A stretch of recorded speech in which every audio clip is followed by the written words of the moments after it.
L'amour fraternel, c'est la paix entre des frères et des sœurs.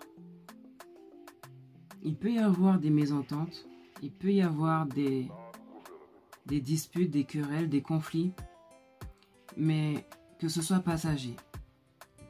L'amour ne veut pas le mal de l'autre.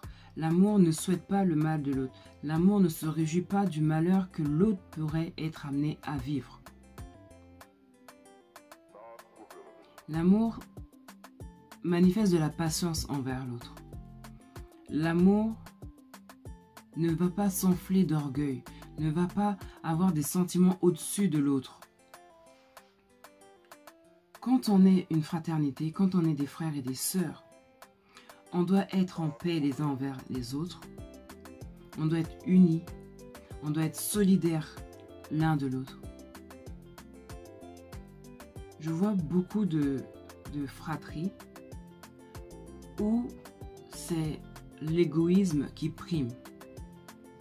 Dans le sens où moi j'ai bien fait, l'autre si elle a mal fait, tant pis pour elle, c'est elle qui se fera blâmer. Il faut prendre conscience d'une chose. C'est que le travail d'équipe, c'est la meilleure chose que des frères et des sœurs puissent faire ensemble. Mais l'individualisme tue les relations. Tu ne peux pas dire que tu aimes ta sœur, que tu aimes ton frère, et tu l'exposes. Tu exposes ses erreurs, tu exposes son caractère, tu exposes certaines choses. Tu ne peux pas. L'amour couvre une multitude de péchés. Ta sœur, elle est imparfaite, ton frère, il est imparfait, il a fait des erreurs. Ça ne te permet pas de l'exposer, ça ne te permet pas de te sentir au-dessus, ça ne te permet pas de le diminuer, ça ne te permet pas de manifester autant de méchanceté. Il y a une chose qu'il faut savoir, c'est que un frère, une sœur, une famille, une fratrie, s'il n'y a pas d'harmonie, s'il n'y a pas d'union, s'il n'y a pas d'unité, c'est comme un arbre sans racines. À la moindre tempête, ça va être la dispersion.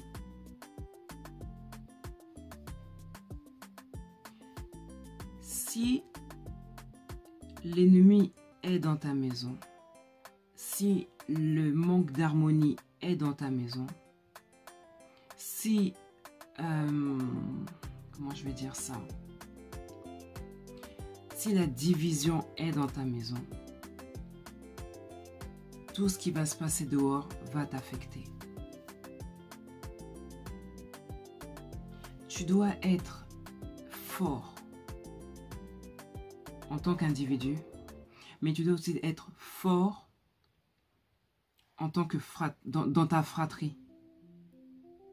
Je veux dire par là que si en tant qu'individu tu es fort et qu'avec tes frères et tes sœurs vous êtes unis, l'ennemi dehors, les divisions que les gens voudraient faire en fait au milieu de cette fratrie-là, les gens ne pourront pas.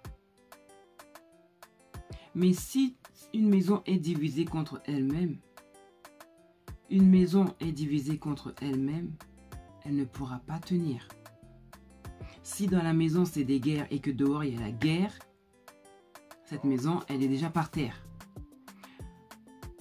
Soyons unis, soyons en harmonie, soyons solidaires les uns des autres.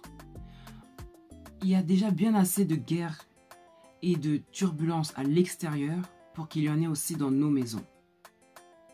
Soyons sages, soyons intelligents, voyons loin, ayons des priorités, notre famille.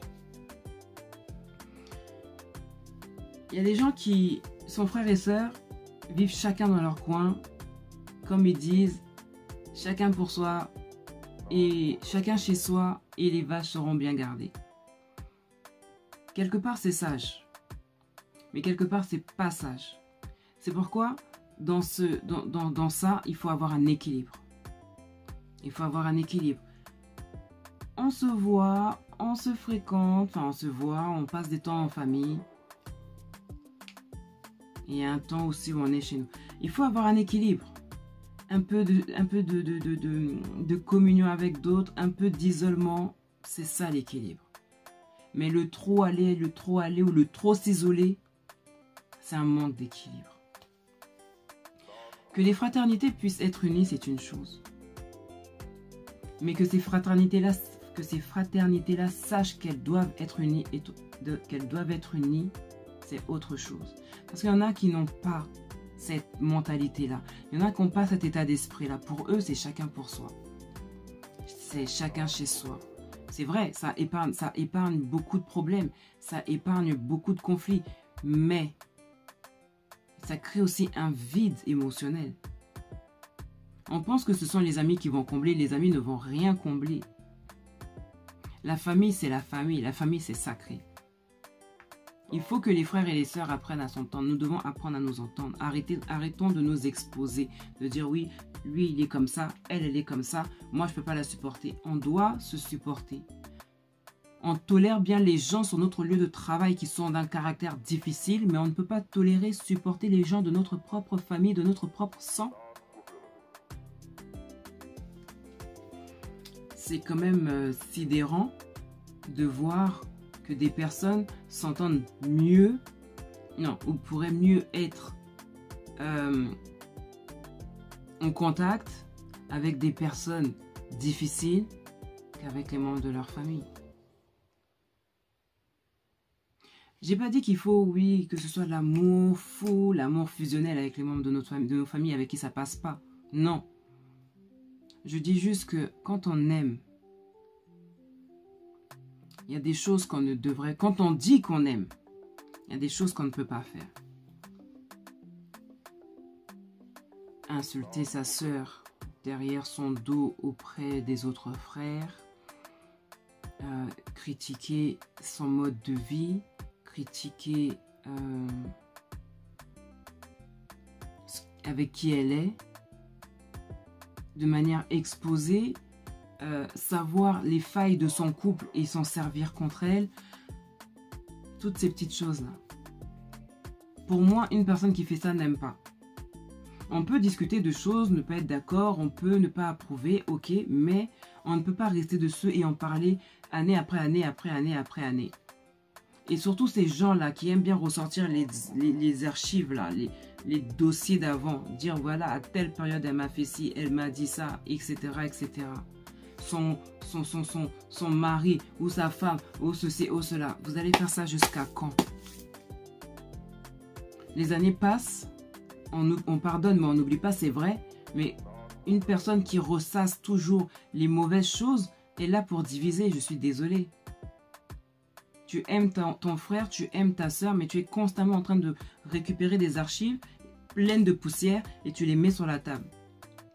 Pour revendiquer, genre le fait que tu sois encore en colère aujourd'hui. Mais mon ami, tu perds du temps. Mon ami, c'est comme quelqu'un aussi qui perd la raison.